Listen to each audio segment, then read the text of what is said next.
Hello everyone, welcome back to Vedashree TET classes. तो आपको पता ही मैं यहाँ पे आपको हिंदी की क्लासेस लेती हूँ आपकी। अगर आप हमसे जुड़ना चाहते हैं ऑनलाइन तो आप हमारा वेदाश्री लर्निंग ऐप डाउनलोड करेंगे, वहाँ जाके आप हमारी डेमो क्लासेस देख सकते हैं। और इसके अलावा अगर आप हमारे ऑफलाइन सेंटर से जुड़ना चाहते हैं तो हमारा ऑफलाइन सेंटर है आपका कुसुमखेड़ा चौराहे पे हनुमान मंदिर के पास हल्द्वानी। ठीक है, तो चलिए अब हम शुरू करते हैं अपनी क्लास आज की। चलिए तो शुरू करते हैं आज की क्लासेस। तो आपको पता ही है कि पिछले लेक्चर में हम लोगों ने एनसीएफ 2005 के बारे में पढ़ा था, जिसमें हमने नेशनल करिकुलम फ्रेमवर्क 2005 में हमने यह पढ़ा था कि वह उसकी उत्पत्ति कैसे हुई थी, उसके क्या कुछ सुझाव थे, उसमें क्या मेथड्स दिए गए थे, किन तरीकों से हमने बच्चे को पढ़ाना है। तो सारे ही नियम उसमें बताए गए थे कि हमने आगे चल के बच्चों को ऐसे पढ़ाना है। ठीक है, क्योंकि एनसीएफ को लाने का जो मेन कारण था वो यही था कि हम लोगों ने बच्चे को अलग अलग तरीके से पढ़ाना है। हम लोगों ने जो पढ़ाने का जो पुराना तरीका है, जो पुराना पैटर्न है, उसको चेंज करना है। किसके लिए? ताकि जो बच्चे का भविष्य है वो आगे चल के सुचारू रूप से और अच्छे से चले। चलो अब हम लोग यहाँ पे बात करने वाले हैं आज सूत्र की, मतलब कि जो एनसीएफ का सूत्र है यानी कि नियम है। तो कुछ नियम है जो हमको बताए जाते हैं, 1 लाइन के ये नियम होते हैं। अगर आपको ये अच्छे से पता है तो आप लोग जब भी पेडागोजी करोगे तो आपको पता है पेडागोजी में 4 लंबी लंबी लाइनें आ जाती हैं और 4 लंबी लाइनों में हम लोगों ने नेगेटिव और पॉजिटिव देखना होता है। नेगेटिव पॉजिटिव देखने के बाद क्या होता है, नेगेटिव हमने हटा लिया, आप पॉजिटिव में अगर मान लो 2 ऑप्शन आ गए तो 2 ऑप्शन में से आपने देखना है कि कौन सा बेस्ट है, पहले तो ये देखना है। और उसके बाद अगर आपको पता है कि उनमें से एक लाइन यहाँ से मैच हो रही है और एक लाइन तो पता नहीं कहाँ की है, तो आप लोगों को ऐसे भी आंसर आ जाएगा। तो हमें इसी तरीके से पेडागोजी करनी होती है। चलो यहाँ चलते हैं सबसे पहले एनसीएफ 2005 के बारे में। इसके बारे में जानने से पहले मैं एक चीज और बता दूं, जो एनसीएफ 2005 है ना, वो कहता है कि आत्मज्ञान यानी कि जो उसका ब्रह्मास्त्र है या एक सूत्र बोल सकते हो, वो है आत्मज्ञान। आत्मज्ञान का मतलब क्या है यहाँ पे? आत्मज्ञान यानी कि बच्चे को कोई भी ज्ञान होगा वो खुद से होगा, वो कोई भी कार्य सीखेगा खुद से करके सीखेगा, हमें उसकी हेल्प नहीं करनी है। हाँ, हम उसे बता सकते हैं, समझा सकते हैं, बट करना उसने खुद है। आत्मज्ञान, जब तक खुद से ज्ञान नहीं ग्रहण कर पाएगा, खुद से चीज़ों को नहीं कर पाएगा, तो बच्चा अपने टॉपिक को या अपनी चीज़ों को अच्छे से समझ नहीं पाएगा। तो आत्मज्ञान होना बहुत ज़रूरी है। ये बहुत बार मोस्ट इंपॉर्टेंट है, ये पूछा भी जाता है। ठीक है, इसका सिद्धांत क्या है, इसका नियम क्या है, इसका सूत्र क्या है, तो आप कह सकते हो कि आत्मज्ञान, बच्चा क्या करता है, आत्मज्ञान करना है, ये इंपॉर्टेंट है।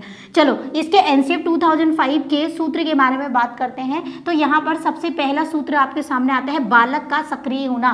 कहने का तात्पर्य है कि बच्चा क्या होता है, सक्रिय होता है, मतलब कि एक्टिव होता है। और जब बच्चा एक्टिव है तो आपको पता है कि बच्चा अपने कार्य को खुद से कर सकता है, मतलब कि बच्चा अपने हाथ से गलतियां भी करेगा और उन गलतियों को खुद से सुधारेगा भी। और बच्चा क्या करेगा, अपने आप से सीखेगा, नियमों को सीखेगा, कानूनों को सीखेगा, किसी भी क्वेश्चन को हल करना सीखेगा। अगर उसे गलती हो रही है तो गलती भी करेगा, लेकिन उन गलतियों से निदान भी पाएगा। ठीक है, तो बच्चा यहाँ पर क्या करता है, गलतियां भी करेगा, लेकिन क्या करेगा, गलतियों के साथ उसका निदान भी खुद करेगा, है ना, खुद से करेगा। यहाँ पर मतलब है हमें खुद से करना, लर्निंग बाय डूइंग। ठीक है, सीख कर करना। तो बालक सक्रिय है तो इसका मतलब वो ये सारी चीजें कर सकता है ना, तो बच्चा यहाँ पे सक्रिय होना चाहिए। ठीक है, अब यहाँ आ जाते हैं, सीखना सक्रिय व सामाजिक गतिविधि है। ये कहता है सूत्र कि जो बच्चा सीखता है ना वो सक्रिय और सामाजिक प्रक्रिया है, यानी कि बच्चा एक्टिव होकर समाज में रहकर सीखता है। और समाज बच्चे के लिए बहुत ज्यादा महत्वपूर्ण है, क्योंकि आधी से ज्यादा चीजें बच्चे कहाँ से सीखते हैं, समाज से सीखते हैं।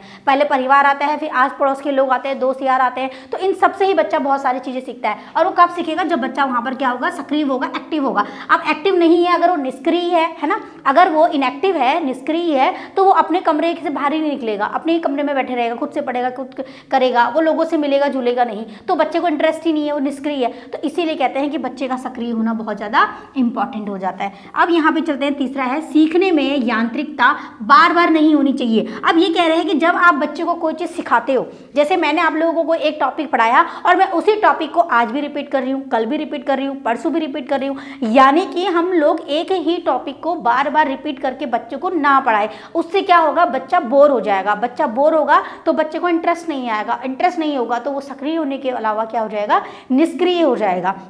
तो यहाँ पे कहने का मतलब यांत्रिकता मतलब होता है बार बार रटाना, किसी बच्चे को बार बार वही चीज पढ़ाना, है ना। तो कोई भी चीज हो जो बार बार नहीं होगी, है ना, हम बार बार एक ही टॉपिक, यहाँ पे आप लिख सकते हो, टॉपिक को नहीं पढ़ाएंगे। ठीक है, इस तरीके से आप लिख सकते हो। उसके बाद चौथा है मातृभाषा में ध्यान, यानी कि यहाँ पर कहा जा रहा है कि बच्चा चाहे समाज में हो, बच्चा चाहे समाज में हो या किसी भी एरिया में हो या कहीं पर भी हो, ठीक है, बच्चा स्कूल में हो, क्लास में हो, घर पर हो, यहाँ पर कहने का बस इतना तात्पर्य है कि बच्चा कहीं पर भी हो उसको क्या देनी है, उसकी मातृभाषा में शिक्षा देनी है, बच्चे की मातृभाषा में उसको शिक्षा देनी है। क्योंकि ऐसा क्या होगा, क्योंकि बच्चा देखो छोटा बच्चा है और वो आपकी भाषा या मेरी भाषा नहीं समझ सकता, हाँ वो अपनी मदर टंग समझ सकता है, अपनी मातृभाषा समझता है, उसकी मातृभाषा हिंदी है तो आप उसे हिंदी में पहले से कंफर्टेबल करेंगे, उसको हिंदी में समझाएंगे, ठीक है। तो इस तरीके से आप लोग करेंगे। अब यहाँ आ जाते हैं हमारे पास डर अनुशासन को हटाना। अब आपको बच्चे को जब शिक्षा देनी है तो बच्चे के अंदर डर को नहीं बताना है, ना ही अनुशासन बच्चे के ऊपर इतना लगा देना है ना। बच्चे को बिल्कुल ऐसा करके करो फ्रेंडली, मतलब आप कह सकते हो कि बच्चे के अंदर आप अनुशासन तो आप लगाओगे लेकिन उसका एक लिमिट होगा। ऐसा नहीं कि आपने कड़ी प्रतिबंध लगा दिया, बच्चे को बहुत ज़्यादा डरा दिया, बच्चे के साथ घुल मिल कर, छोटा बच्चा है ना, आप छोटे प्राथमिक लेवल की बात कर रहे हो आप, ठीक है, एनसीएफ 2000 प्राथमिक लेवल के बारे में बात कर रहे हैं यहाँ पे। तो ये प्राथमिक और माध्यमिक के बारे में बात कर रहे हैं, तो वहाँ पर हमें बच्चे को डराना नहीं है। अगर आप डराओगे तो बच्चा दूसरे दिन से स्कूल नहीं आएगा, है ना। तो बच्चे को यहाँ पर डराना नहीं है। जहाँ पर भी आपको अनुशासन या डर लग जाता है ऑप्शन में, तो ये आपका रॉन्ग आंसर जाएगा, क्योंकि एनसीएफ इसके खिलाफ है, ठीक है। चलो अब आगे चलते हैं।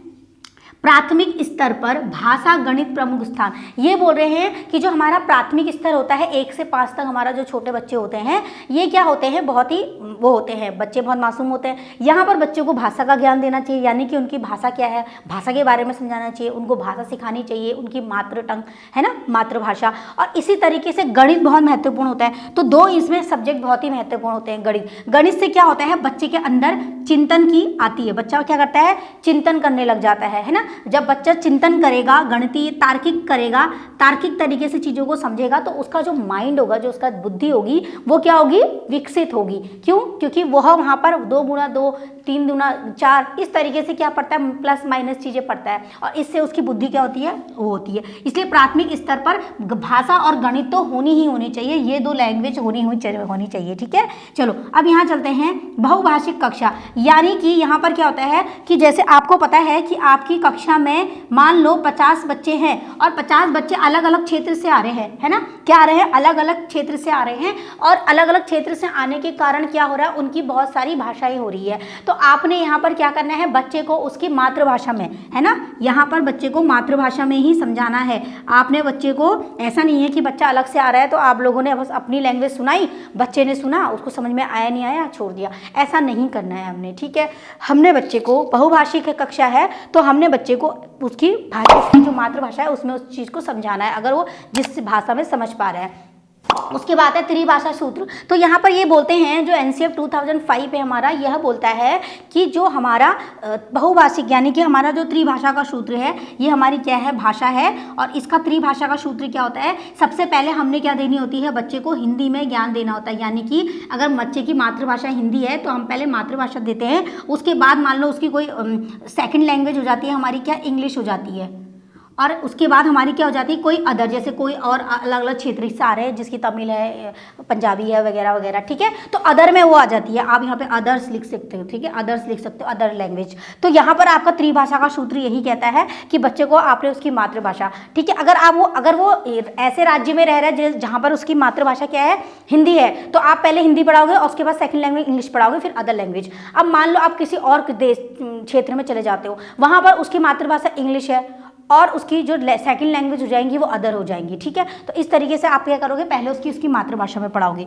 चलो अब यहाँ आ जाते हैं भाषा के 4 कौशल। देखो वो बोल रहे हैं, ये एनसीएफ 2000 बोलता है कि बच्चे को उसकी भाषा, जो उसकी भाषा कौशल है, उन 4 कौशलों को विकसित करना चाहिए। सबसे पहले अगर हम बच्चे को कोई ज्ञान दे रहे हैं तो उसके 4 कौशलों को हम लोग क्या करेंगे, विकसित करेंगे। 4 कौशल कौन से होते हैं, सबसे पहले बच्चे को सुनना सिखाना है, ठीक है। उसके बाद जब बच्चा सुन लेगा तो फिर वो बोलना शुरू करेगा, और जब बच्चा बोलना शुरू करेगा तो सीधी सी बात है वो शुद्ध लिखना शुरू करेगा, और जब वो शुद्ध लिखेगा तो उस शुद्ध को क्या करेगा, पढ़ना शुरू कर देगा। तो यानी कि ये जो 4 कौशल से हमारे बच्चे के अंदर प्राथमिक स्तर से ही विकसित हो जाने चाहिए, ठीक है। जैसे आपने यहाँ पर एक लाइन बोली कि रमेश घर जाता है, तो बच्चे ने उस सेंटेंस को अच्छे से सुनना है, और जब बच्चे ने उस सेंटेंस को अच्छे से सुन लिया तो आप आपसे कहोगे बेटा आप बोल के बताओ कि मैंने क्या बोला।